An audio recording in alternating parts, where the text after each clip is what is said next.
उमा राम स्वभाव जिन जाना,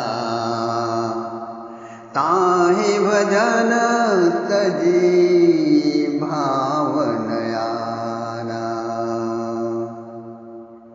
मेरे आत्मस्वरूप बंधुओं, किसी भी प्रकार श्री राम जी के स्वभाव को जान लिया, समझ लिया, हृदयंगम कर लिया, उसे फिर कभी भी भगवान श्री राम से प्रेम करने के अतिरिक्त दूसरा कोई भी कार्य रुचता ही नहीं।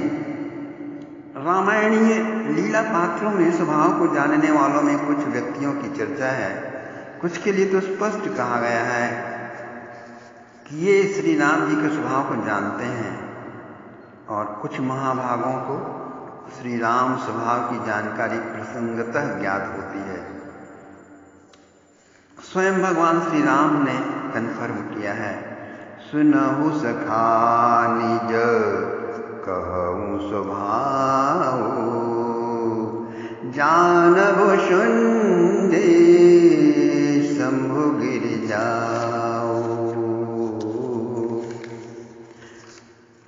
श्री राम के स्वभाव को जानते ही जीवन रूपांतरित क्यों हो जाता है? आप वह क्यों नहीं रह जाते जो आप पहले थे?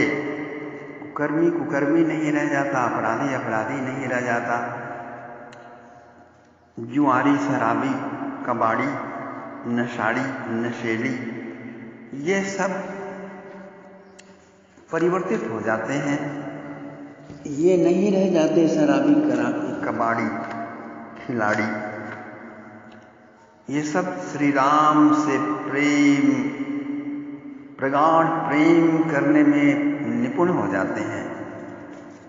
तो मेरे मित्रों, आइए आज जान ही लेते हैं कि श्री राम जी के स्वभाव में ऐसी कौन सी विशेषता है जिसके जानने वालों को उनसे प्रेम करने के अतिरिक्त और कुछ सूझता ही नहीं, कुछ भाता ही नहीं। श्री राम जी का स्वभाव सरस कोमल है, पर इससे तो कोई विशेष प्रभाव पड़ता नहीं। विशेषता तो इनमें मालूम पड़ती है कि अरिहुक अनभल कीन्हन रामा, बैरियों का भी अनभल उन्होंने कभी नहीं किया। राम स्वभाव सबहि सुखदाता, अपराधियों पर कोप न काऊ, जन अवगुण प्रभु मान न काऊ। अब कांड और चौपाई संख्या आप उसे खोज लीजिए, हम उसमें समय व्यर्थ नहीं बिताना चाहते। राम निकाई बावरी है सबही को नीक, रीझत राम स्नेह निसोते। कैसे हूँ पामर पात की, जही लई राम नाम की ओट। और गांठी बांध्यो राम सो, परखेउ न फेरी खर कोट।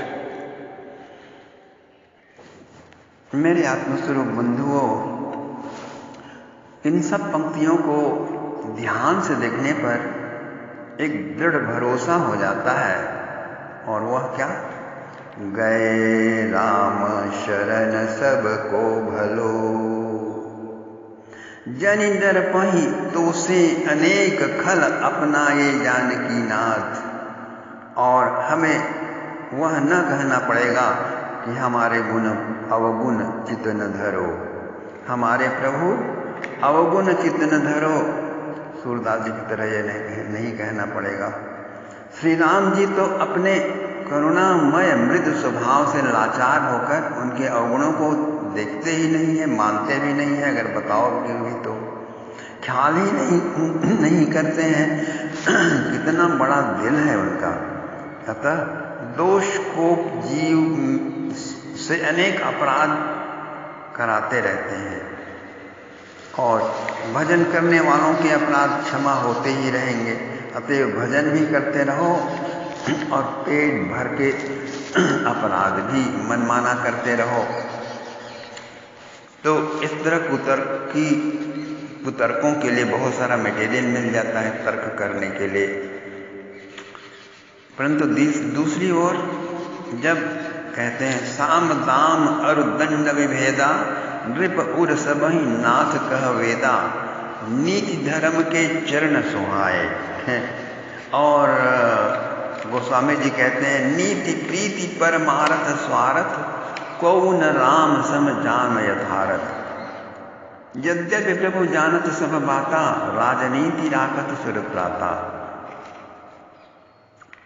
सुनते हैं स्वाभाविक रूप से यह शंका बलवती हो उठती है कि अपराधी ऊपर कोप न काऊ होने से श्री राम जी अनीतिमान राजा सिद्ध होते हैं और जिन्होंने राजाओं को न प्रजा रंजन के लिए जानकी जी को भी छोड़ दिया, त्याग दिया, तो वे अनीतिमान कैसे कहला सकते हैं। और उस शर्त को पूरा करने के लिए वो कुछ भी कर सकते हैं।